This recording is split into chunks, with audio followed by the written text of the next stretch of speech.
Earth's Mightiest Heroes is 4 green for a sorcery, and it uses the new mechanic from the set, Teamwork. So as an additional cost to cast a spell, you can tap any number of creatures you control with total power 5 or greater. You'll reveal the top 8 cards of your library, and you can put a creature from among them on the battlefield, rest into your graveyard. But if you use the Teamwork cost to cast a spell, you can put any number of creatures from among them onto the battlefield. I think this is going to be a very, very fun card to play. It feels like assembling the Avengers, opening up the portals in endgame, and just having heroes pour out. And in most green decks that want to go wide, 5 power is trivial. By the time you want to cast this for 6 mana, you've probably got 5 power of creatures or tokens just laying around that you can tap. And if you've built your deck with a fairly high creature density, you can hit 3, 4, 5 creatures off of this easily that are now on the battlefield ready to go.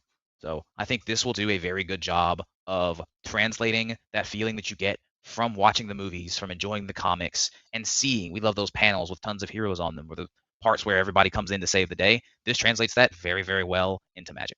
In a regular strategy, this has a very sneaky hidden mode that is mill 7 cards. If you're in a Sultai strategy or any strategy that deals with the graveyard, yeah, I would love to.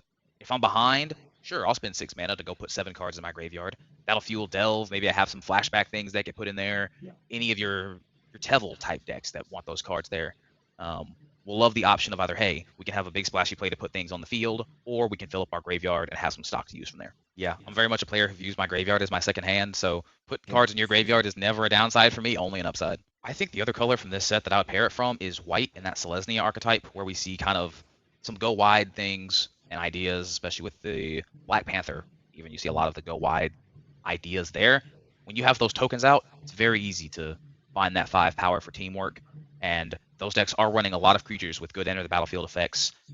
Good, if you look at the precon especially, Monarch style effects that either want you to be the Monarch or want other people to be the Monarch, and just getting one of those on board can be, hey, I only had 2 creatures, but one of them gives me the Monarch, and that kicks off these other things that are on board.